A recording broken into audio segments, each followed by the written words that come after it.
Hello दोस्तों, मेरी कहानी वाले चैनल पे आप सबका स्वागत है। तो दोस्तों, हमारी आज की कहानी निधि शर्मा जी द्वारा लिखी गई है। मम्मी जी, आपको अपना बनाते बनाते मैं थक गई। बहू, इतना धीरे धीरे काम करोगी तो कैसे चलेगा? अरे तुम्हारी ननद की शादी है, कोई जिम्मेदारी का एहसास है कि नहीं? बताओ, एक बच्चे की माँ हो गई है और अभी भी इसे टोकना पड़ता है। तुम्हारी बहन की शादी होती तब भी क्या इसी तरह हाथ पर हाथ धरे बैठी रहती? चलो अब जल्दी जल्दी हाथ चलाओ, कमला जी अपनी बहू नेहा से कहती हैं। नेहा बोली, मम्मी जी लगभग सारा काम हो गया है, आप इतना परेशान क्यों हो रही हैं? जितनी भी साड़ियाँ थी सब में फॉल लगाकर मैंने पहले ही रख चुकी हूँ और दीदी को जो भी सामान जाएगा वह सब पैक कर चुकी हूँ। कमला जी बोली, बहू और वह जो महंगा वाला डिनर सेट जो तुम्हारे साथ आया था वह भी उसे दे दो। मैं तो उसी समय सोची थी कि यह बबीता को दे दूंगी, पर लगता है तुम्हारा मन नहीं है। अरे तुम्हारी शादी को तो इतने दिन हो गए, अब उसे निकाल कर क्या करोगी? नेहा ने कुछ नहीं कहा, बस मुस्कुरा कर हाँ में इशारा कर दी और वहां से चली गई। कमरे में बैठी नेहा सोच रही थी, अभी दिन ही कितने हुए थे जब नेहा बहू बनकर ससुराल आई थी। कुछ मिलाकर 4 साल ही तो हुए होंगे। वह भी कैसे बीत गए पता भी नहीं चला, क्योंकि आते सासू माँ ने ये कहकर चाबी का गुच्छा थमा दिया कि तुम्हें तुम्हारा घर सौंप रही हूँ, पर उन्होंने ये नहीं कहा कि उसके साथ अपना विश्वास भी दे रही हूँ। फिर भी नेहा सबको अपना बनाने की कोशिश में लगी रही। इधर नेहा अपने कमरे में अपनी कमर सीधी कर रही थी, उधर कमला जी की बहन बिमला बोली, दीदी आपको नहीं लगता आप अपनी बहू पर कुछ ज़्यादा ही हुक्म चलाती हैं? कल को अगर बबीता की सास उससे ऐसे बात करे तो आपको अच्छा लगेगा? कमला जी बोली, मैंने ऐसा तो कुछ नहीं कहा। बिमला जी बोली, दीदी मैं 4 साल से देख रही हूँ वह हर किसी को अपना बनाने की कोशिश में लगी रहती है। यह तभी सबब होगा जब आप भी उसका साथ देंगी। मैंने ऐसे कई घर देखे हैं जहां मनमुटाव के कारण घर बिखर जाता है। कई बार बहू की गलती होती है तो कई घरों में सास की। आप मेरी बहन हैं, इसीलिए कह रही हूँ, आगे आपकी मर्जी। सच कहा है किसी ने, जीवन तो माता पिता देते हैं परंतु भाग्य तो ईश्वर लिखता है। बहुत किस्मत वाली होती है वह लड़की जिसे धन संपत्ति कम मिले पर सास ससुर का भरपूर प्रेम मिले, तो उसे ससुराल में मायके की याद नहीं आती और कोई कठिनाई नहीं होती। बड़ी धूमधाम से बबीता की शादी हुई और वो विदा हुई। एक पल को नेहा को चैन नहीं था। बच्चा कैसे रह रहा है वह भी नहीं देख पाती थी, बस कुछ अपनों के भरोसे रहती थी। सगे संबंधियों को विदा करके फिर से नेहा अपनी पुरानी जीवन शैली में लौट गई। पति दफ्तर जाते, बेटा स्कूल जाता और वह घर और सास की जिम्मेदारी को निभाती और उम्मीद रखती कि एक रोज़ ससुराल में भी उसे मायके जैसा ही प्यार मिलेगा। कुछ रोज़ बाद बबीता का वह कमरा खाली था। नेहा ने उसकी साफ सफाई की, बबीता की पुरानी तस्वीरों को दीवार पर बड़े सुंदर तरीके से लगाया और उस कमरे को बेटे की पढ़ाई और खेलने के लिए तैयार कर दी और बबीता की सारी चीज़ों को व्यवस्थित ढंग से एक अलमारी में रख दी। तभी कमला जी आई और बोली, बेटी मेरी इस घर से गई नहीं कि तुमने इस कमरे पर अपना अधिकार जमा लिया। अरे आगे चलकर सब कुछ तो तुम ही लोगों को होने वाला है, पर अभी से अधिकार जताने की क्या ज़रूरत है? नेहा बोली, मम्मी जी ये हमेशा दीदी का ही कमरा रहेगा, बस मैंने इसमें बंटी के खिलौने और कुछ किताबें रख दी हैं ताकि अभी से उसे आदत लगेगी अलग पढ़ने की। कमला जी पोते को प्यार करते हुए बोली, चलो अच्छा है, बुआ के कमरे में रहने से उसकी आदतें इसमें आएंगी। आखिर इसकी अपनी बुआ है, ये तो गद्दारी नहीं करेगा, वरना आजकल की भाभी ननद के जाते ही हर चीज़ को अपने नाम करवाना चाहती हैं। तभी तुमने मेरी बेटी को इस घर से इतनी जल्दी भेज दिया। नेहा मुस्कुराते हुए बोली, मम्मी इन 4 सालों में मैं इस घर को और आपको अपना बनाते बनाते अब थक गई हूँ। मैं तो बस इस घर को ही अपना मानती हूँ। अब ऐसा क्या करूँ जो आप मुझे अपना मान लें? मैं कुछ भी कर लूँ पर आप कभी खुश नहीं होती। इतना कहते हुए नेहा की आंखें नम हो गई। कमला जी बोली, बहू मैं ये सब तुम से ऐसे ही नहीं कह रही हूँ, पिछले 4 साल से देख रही हूँ मेरे मानव बेटे में कितना परिवर्तन आया है। पहले वह माँ बहन सबके लिए वक्त निकालता था और अब उसे तुम्हारे बताए हुए कामों से फुर्सत ही नहीं मिलती। तो और क्या कहूँ, तुमने मुझे माँ समझा ही नहीं। अगर माँ समझती तो मेरी यह तकलीफ भी समझती। नेहा बोली, मम्मी जी माफ़ी चाहूँगी, पर आप माँ मानने की बात कह रही हैं। मैं तो आपको पहले दिन से माँ समझती आ रही हूँ। जब तक आप बहू को बेटी ही नहीं समझेंगी तो हमारा रिश्ता मजबूत कैसे बनेगा? आपने कभी यह बात अपनी बेटी से खुलकर पूछी कि आखिर उन्हें शादी के लिए एक बार में हाँ क्यों कह दी? क्योंकि उन्हें वह लड़का एक बार में पसंद आ गया था। आपको बताने में शर्म आ रही थी। नेहा ने कमला जी को सारी बात बताई। शाम में मानव लौटकर आए। नेहा की आंखें लाल देखकर बोले, क्या बात है, तुम दुखी क्यों लग रही हो? वहीं बैठी कमला जी व्यंग करते हुए बोली, हाँ हाँ, अपनी माँ की परेशानी नहीं दिखती, बीवी की लाल आंखें दिख जाती हैं। मानव बोले, माँ, ताली एक हाथ से नहीं बजती। 4 सालों में मैं आपकी बहू को इतना तो ज़रूर जान गया हूँ कि यह कभी भी किसी चीज़ की शुरुआत नहीं करेगी। अगर आप दूसरे घरों की परेशानियों को अपने घर में नहीं देखना चाहती हैं तो थोड़ा बहुत आप दोनों को समझौता करना ही होगा, वरना आप दोनों का रिश्ता टीवी की सास बहू वाला ही रहेगा। इतना कहकर मानव चला गया। धीरे धीरे समय बीतने लगा। नेहा अपनी कोशिशों में लगी रहती। जब कभी टूटने लगती तो उसकी माँ समझाती, बेटा, एक अच्छे परिवार को बचाने में औरतों को बहुत कुछ सहना पड़ता है, तभी तो सुखी संसार बसता है। समझती हूँ घर में कुछ लोग अभी भी तुम्हें अपना नहीं बना पाए हैं, पर मुझे विश्वास है अपनी बेटी पर कि वह पत्थर को भी मोम बनाने की क्षमता रखती है। पति और कुछ लोगों के प्यार और प्रोत्साहन से नेहा की जिंदगी आगे बढ़ने लगी। देखते ही देखते समय बहुत गुजर गया। अब तो बेटा भी नेहा से ऊंचे कद का हो गया था और दादी की आंखों का तारा बन गया था। एक शाम नेहा मानव से बोली, आपकी बहन की 15वीं सालगिरह आ रही है, याद है कि नहीं? क्यों नहीं कुछ अच्छा उपहार दिया जाए? आप क्या कहते हैं? ऐसे तो मम्मी जी अपनी तरफ से जो देना होगा देंगी, पर हमारा भी तो कुछ फर्ज बनता है। मानव बोले, तुम भूल रही हो कि हमारा बेटा अब पढ़ाई के ऐसे मोड़ पर है जहाँ पैसे ही पैसे खर्च होंगे, और अभी तो महीना का आखिरी समय चल रहा है, ऐसे ही हाथ तंग है। उस पर से तुम अच्छा उपहार देने की बात कर रही हो। अरे माँ, जब दे रही हैं तो हमें अलग से देने की क्या ज़रूरत है? तुम कितना भी कर लो, तुम्हारे लिए उनकी सोच बदलने वाली नहीं है। अब तो हार मान जाओ। वह बोली, इतने सालों में हार नहीं मानी तो अब क्या मानूंगी?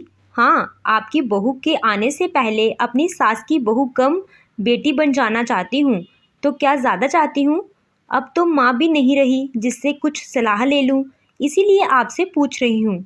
मुझे याद है माँ हमेशा कहती थी, अपना फ़र्ज निभाते रहना, सोचने वाले तुम्हारे बारे में क्या सोचते हैं ये सोचकर अपना मन कभी दुखी मत करना और खुश रहना। दूसरों की बातों से अपना मन दुखी अब मैं नहीं करती। देखना, जिस दिन मम्मी जी हमारे रिश्ते को अलग नज़र से देखेंगे उनके मन का सारा मैल निकल जाएगा। मानव बोला, तुम जानती हो बबीता की शादी में मैंने लोन लिया था, अभी तक चुका नहीं पाया हूँ, और अब बेटे के लिए एजुकेशन लोन ले लिया हूँ। मेरी हालत तुमसे छुपी नहीं है, फिर यह लेने देने की बात क्यों करती हो? मैं जानता हूँ कि तुम रिश्तों को सुधारने में कितने आंसू पी गई हो। इतना कुछ सुनने के बाद भी तुम बबीता के लिए तैयारी करना चाहती हो। मानना पड़ेगा तुम्हारे द्रेह को। नेहा बोली, वह द्रेह ही क्या जो छोटी छोटी परेशानियों से टूट जाए। अब छोड़िए उन बातों को, कुछ अच्छी बातें कीजिए। मैंने उनके लिए ये साड़ी, और आपको याद है मम्मी जी ने मुझे मुंह दिखाई में एक झुमका दिया था, उसे तो मैंने आज तक पहना ही नहीं। सोच रही हूँ माँ जी की चीज़ बेटी को दे देती हूँ, बबीता दी खुश हो जाएंगी। मानव बोले, मैं यहाँ एक एक पैसा जोड़ रहा हूँ और तुम हो कि खर्च कर रही हो। थोड़ा सोच समझकर खर्च करना, क्योंकि कुछ ही दिन में पैसों की ज़रूरत पड़ेगी। ऊपर से माँ की हर महीने की इतनी दवाइयाँ भी आती हैं। नेहा बोली, आप चिंता मत कीजिए, मैं घर के खर्चे में कटौती करती जाऊंगी, सब पूरा हो जाएगा। तभी उधर से कमला जी बोली, बहू, बबीता की सालगिरह की तैयारी हो गई? मानव बोले, माँ, हमारी हालत आपसे भी छिपी नहीं है, फिर आप ऐसी बातें कैसे कर सकती हैं? सब कुछ संभालना बहुत मुश्किल हो रहा है। महंगाई आसमान को छू रही है और खर्चा है कि कम ही नहीं हो रहा है, और अकेले में ये सब कैसे संभाल लूँगा?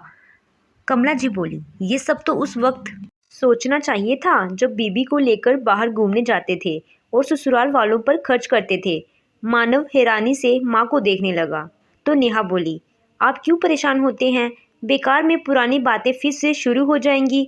जब मैंने इंतज़ाम सब कर लिया है तो क्यों परेशान होना? चलिए जाइए, आप कपड़े बदल लें, मैं खाना लगाती हूँ। सालगिरह के दिन सब बबीता के घर सालगिरह पर पहुँचे।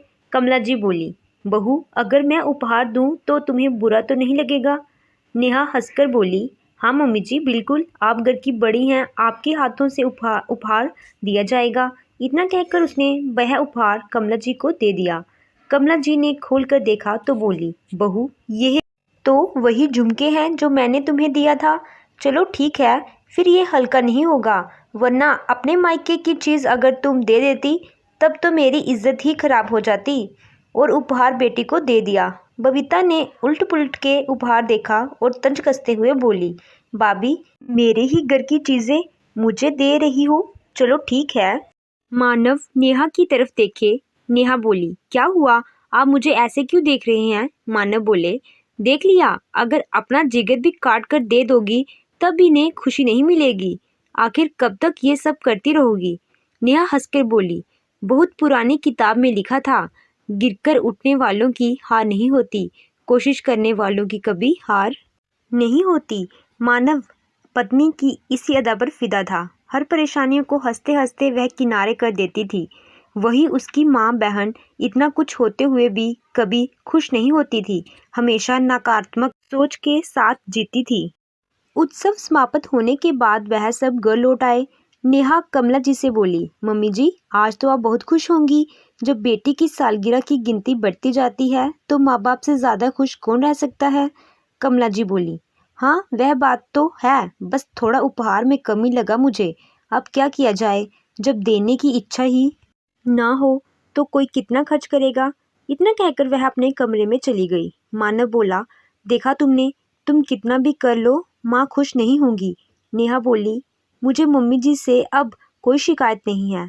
अब मैं अपने मन में ऐसे विचारों को आने ही नहीं दूंगी जिससे कि कल को मेरी बहू के साथ मेरा रिश्ता खराब हो। और जिस दिन मम्मी जी को एहसास हो जाएगा कि मैं उनके लिए क्या भावना रखती हूँ, देखिएगा आपसे ज़्यादा वह मुझे प्यार करेंगे। इतना कहकर नेहा मुस्कुराने लगी। बेटे बहू की बातें कमला जी ने सुनी तो उन्हें लगा कि नेहा हमेशा इस परिवार के लिए सोचती है, फिर भी वह उसे उसके हिस्से का प्यार नहीं दे पाई। आज और पहले भी अपनी चीज़ों को बबीता को देते समय वह एक बार नहीं हिचकिचाई। क्या उनकी बेटी अगर नेहा की जगह होती तो ये सब कर पाती? ये सवाल कमला जी के दिमाग में घूमने लगा।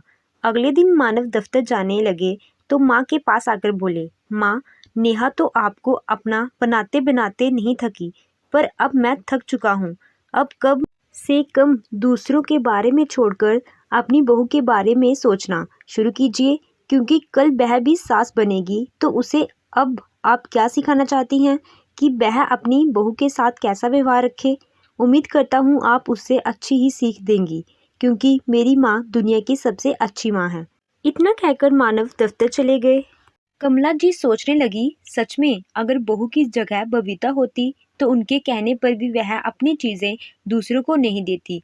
कुछ सोचते हुए कमला जी अपने कमरे में गई और कुछ ढूंढने लगी। कुछ घंटे बाद पूजा पाठ करके नेहा के पास गई और बोली, बहू ये तुम्हारे लिए है। नेहा आश्चर्य से बोली, ये क्या है मम्मी जी? कमला जी बोली, आज तक मैंने तुम्हें कुछ नहीं दिया और अगले महीने तुम्हारी भी तो सालगिरह आने वाली है, तो मैंने सोचा पहले ही कुछ दे देती हूँ। पता चला कि मेरा दिमाग मेरे दिल पर हावी ना हो जाए। इतना कहकर वह हंसने लगी। नेहा ने जब डब्बा खोलकर देखा तो उसमें एक बहुत ही सुंदर सा झुमका था। कमला जी बोली, बहू तुम कहती हो ना कि मैं बस तुम्हारी सास बनकर रह गई, माँ नहीं बन पाई। आज ये मैं तुम्हें देकर कह रही हूँ कि यह झुमका तुम्हारे लिए ही बना है। इसमें मेरे जीवन भर का प्यार छुपा है जो आज तुम्हें दे रही हूँ। कमला जी के इतना कहते ही नेहा उनके गले से लग गई। उस दिन तो नेहा के कदम जमीन पर ही नहीं पड़ रहे थे। शाम में जब मानव घर आए तो देखा नेहा गुनगुना रही है। जब उन्होंने सारी बात पूछी, नेहा ने बताई तो मानव बोले, ये बदलाव कैसे आया? नेहा बोली, मेरे इंतज़ार से आया। और कैसे आया? आखिर मैंने मम्मी जी को सास से माँ बना ही लिया। और ये देखिए मम्मी जी ने ये बैंक के कागजात दिए हैं, वह बोली कि जितना भी लोन है उसे ख़त्म करो और मेरे बेटे को आज़ादी से जीने दो। मानव की आंखों में आंसू आ गया और वह तुरंत जाकर माँ के गले लग गया और बोला, माँ आपके अंदर ऐसा बदलाव कैसे आया? कमला जी बोली, बेटा सामने वाला अच्छा व्यवहार रखे तो कोई भी इंसान कितने दिन नाराज रहेगा। लो मैं भी बहू की तरह बन गई। मानव बोले, सही मायने में आज मैं बहुत खुश हूँ, मुझसे ज़्यादा खुश और कोई हो ही नहीं सकता। माँ की मदद से मानव ने बबीता की शादी पर लिया हुआ लोन चुकाया और बेटे को पढ़ने के लिए बाहर भेजा। वह दिन था और आज का दिन है जब कमला जी ने नेहा के बारे में एक शब्द भी गलत नहीं कहा। अब तो वह हमेशा नेहा की डाल बनकर रहती हैं। एक लड़की को ससुराल में इससे ज़्यादा और क्या चाहिए। तो दोस्तों आपको ये कहानी कैसी लगी? कहानी अच्छी लगी हो तो वीडियो को लाइक कीजिएगा, चैनल पे नए हो तो चैनल को सब्सक्राइब कीजिएगा। Thank you.